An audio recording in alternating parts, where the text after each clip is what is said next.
Hello and welcome to episode 32 of The Morning After from Engadget. I'm Matt Smith and I'm here to tell you all about the biggest tech news stories of the week. Although honestly speaking, it's been a bit of a quiet one. Yes, I think everyone enjoyed that 3-day weekend a little bit too much. If anything, there's a gaming tilt this week, which is interesting because Summer Games Fest is just around the corner. Summer Games Fest, or SGF, being the big gaming show that appeared on the scene to rival E3, elbowed E3 out of the way, killed E3, and is now pretty much the de facto gaming show in the US. Anyway, more on that next week. Let's get into the news this week. Let's start with Sony, which published a seemingly innocuous round of interviews centered on the company's creative entertainment vision. Interviews that most of us never saw. Neil Druckmann, the head of Sony-owned game studio Naughty Dog, was one of those interviewees, and he was apparently wildly misquoted by his own employers.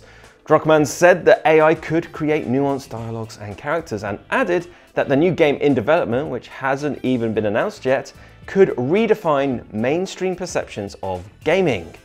Except he didn't. He actually ended up posting a section of the original interview transcript on X, where he didn't say redefine mainstream perceptions of gaming at all. Sony eventually pulled the interview and issued an apology on the old page, saying the article had significant errors and inaccuracies regarding animation, writing, technology, AI, and future projects.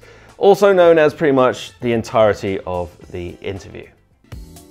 There are other big shows on the horizon as well, not just Summer Games Fest. WWDC, Apple's big showcase of software, is merely a few weeks away, and Bloomberg's Mark Gurman reports that AI-generated emoji will be one of the new features that Apple's showing off at WWDC. A lot of the rumors, as well as the invite itself, suggest Apple's keynote presentation will have all kinds of generative AI tricks and features, and this honestly could be one of the simpler ones. Now, Gurman writes that the company is developing software that could create custom emojis on the fly, pretty much based on what you're typing into text messages.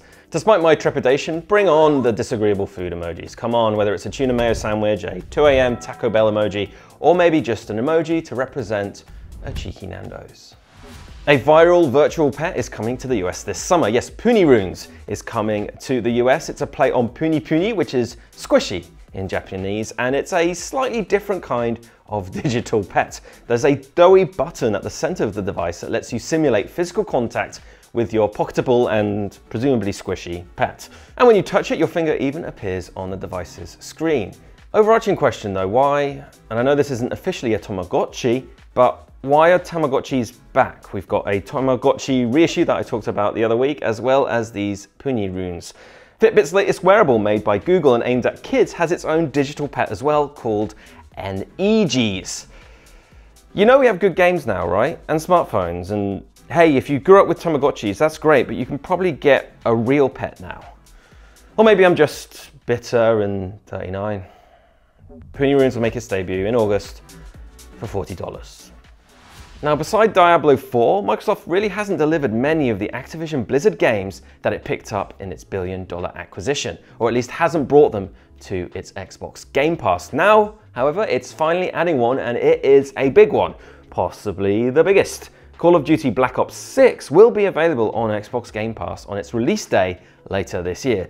Now, in Black Ops style, this is all tactical. The latest Call of Duty release has pretty much been the best-selling game in every year in recent memory. It's a money-making machine, but that means Microsoft must be relying on Call of Duty to just draw players into its Game Pass.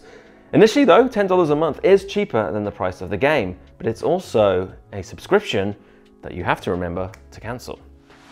A Flappy Bird tribute for the Playdate, that's the tiny little console with the crank, is now available a decade since I last thought about this game.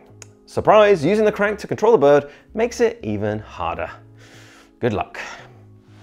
And that was The Morning After, and I am still Matt Smith. Thanks once again for watching. We'll be back next week, and make sure to check out our live reportage from the aforementioned Summer Games Fest. I'll be there, and I'll finally have some help with my hair and makeup, which is great. I hope to see you then. Have a great weekend.